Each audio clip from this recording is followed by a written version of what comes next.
Atong makauban karon si SB member at Terso Gomez sa Lapas atong sutaon karon kalabigitan na isip bago nga na pili nga membro sa Guniang Bayan kalabigitan na pod sa kining mga komitiba o unsay mga programa pod ngayang kasamtangan nga plano para sa makatawhan sa lungsod sa Lapas. Maayong adlaw kanin SB. Ay, may nga po sa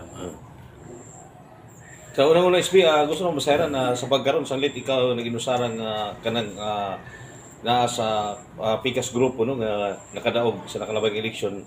Kumusta ang dagan karon isip pagong miyembro sa Sangguniang Bayan sa Lapas? sa akong tanaw, sa akong assessment, okay naman. Murag, dili naman kayo sigutan ng kanang politika nga akuresa kay kasagaran sa ilang mga kailaraman po na daan. So, trabaho naman dili na ni nga politika pa. Trabaho na sumakaw sa ragid gihapon. Sa kasamtangan unsay komitiba nga imong gidala karon? Ang na-assign sa ako, Committee on Human Rights, dunay vice chairmanship nga sa Human Resource o kining Committee on Roles. So, mo ni ang imong chairmanship ang katong Committee sa Human Rights. Human Rights. Okay.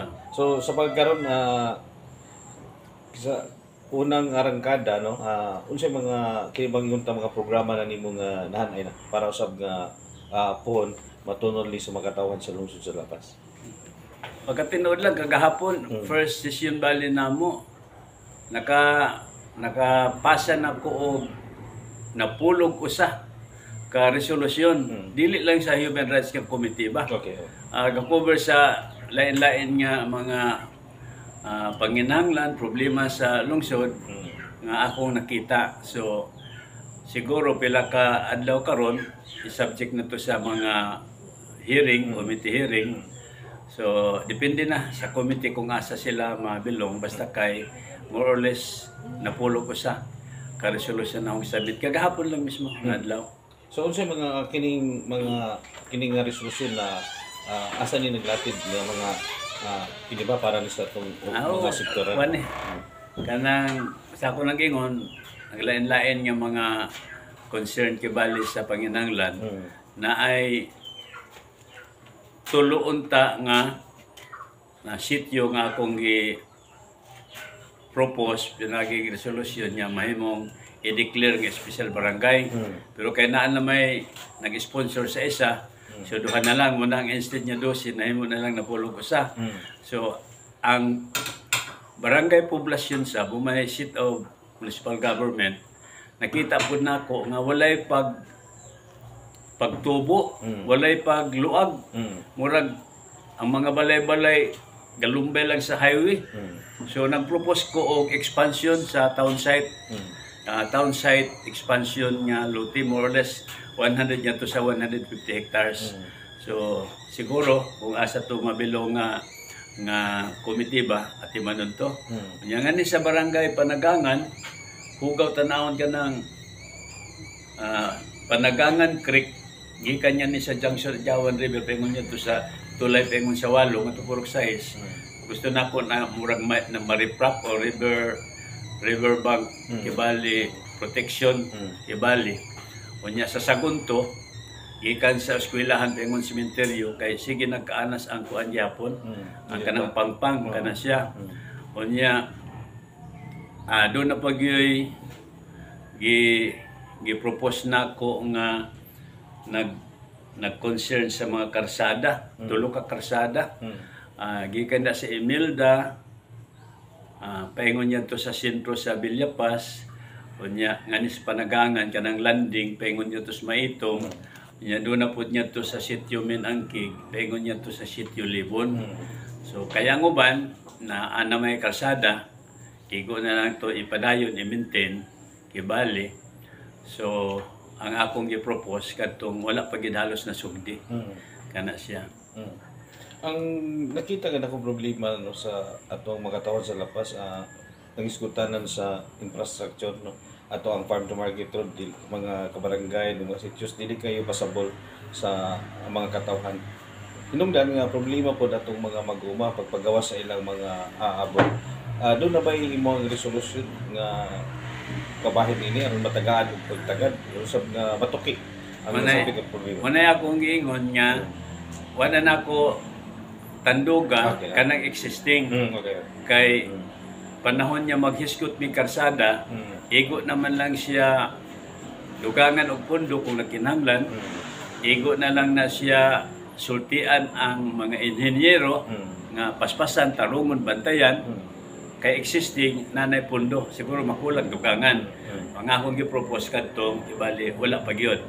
O nya ngadto man pud sa unahan, meaning di pa trabaho unahan kung dili wagian ang kanang mga existing. Okay. So ingon ana siya ang kumbaga akong gi-propose, pero na-mention na pud nako ngadto nga kibali ang daan na nga mga karsada angay gyud niya timanon. Kana siya. Tinuod man na siya gikinahanglan gyud mga karsada. Ang lapas pod, lapad og area para sa kini nga ang mga sa mga mag-uuma, no. Yang ato ang soil lab karon sa probinsya Abri na, no. Matag LGU dunay gigahin nga tag 2 million para pod i-allocate sa suporta ni isip kini membro sa atong sanggunian aron mabagal pa gyud aron nga ma-encourage sa atong local chief executive nga makasentro ang iyahang suporta sa itong mga farmers. Doon na ba'y imo pong himo po nanin aron matabagan yung prioridad itong mga mag-uma. Salamat niya nga pangutan na pagkatinod lang kagahapon mismo, amo na ang gidesisyonan, unya nasubay na mo, nga doon na po allocation, doon na budget. Okay. Igo na lang namo ang ipasahan o pag-uyon, pinaging resolusyon, ang 2 million, ibali para nga to sa Soil Lab sa probinsya. Kay naman po i-advise ang nagikan sa probinsya. So, dugang pa niya na, kung bahin sa mga mag-uuma, katong napulog ko sa resolution niya akong gidesgutan. Ang isa ni Adto, propose ko, pinaging resolution nga, ang matag barangay, assignan og agricultural technologist or technician. Kaya nakita nako nga mga mag-uuma, halos wa gani pamiliti paingog poblasyon para makonsulta.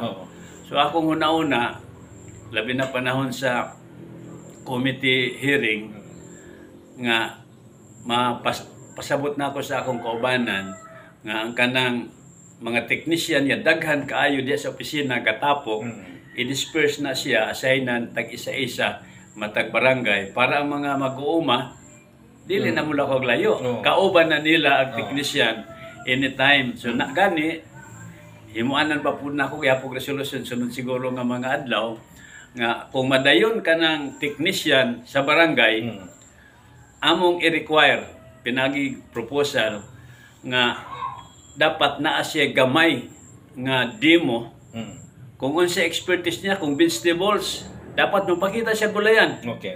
Kaya na naman siya kapuyo. Tapos i-involve na namo pinagi sa akong plano ang barangay captain nga munay ang barangay nga munay mo finance mo hatag og luna, siguro ipalit similya, mga spray, mga abono, igo lang supervise para ipakita sa technician nga ingon ani kung mutantaw gulay. Kung lain po di expertise sa technician kay ngadto sa maisan, kinahanglan na siya maisan. Hindi mo gyud. Sa ato pa ang mga farmers diya nga lugar, di na matuglayo, diyan na mismo.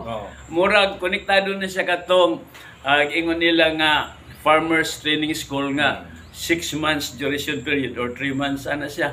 Nindot to siya nga mga plano. Okay, SB, ako lang kasumpay. Kumusta tuod ang kini ang tubig diri sa lungsod sa Lapas kini para okay. Ang akong mga kaubanan ginesgutan na siya. So nanay plano sa among vice mayor nga istoryahon si mayor. Na nakita mo po nilang mga problema. So para sa ako support agad ko sa plano ni Vice Mayor, kaubanan, kay dili man lang mga tao nakakita niya na, mga kaubanan officials nakakita na, nahibalo na sila nga gawas nang importante, pero murag na diferensya gamay sa matud pa sa pagpadagan. Pero nanay mga remedial measures nga giandam labi na ang Vice Mayor Kibali nga mahulog nga among bossing. So akong kaubanan sa SB nakauyo na nga isalig sa among Vice Mayor. So gawas sa imong committee SB panalitan og naimuan sa imong balay mangayo sa imong tabang andam yapon mo suporta sa SB. Dili man mutabang mi pagkatinud lang dili nga panahon lang eleksyon. Kuani mo na sikreto namo sa among pag-apil-apil sa politika.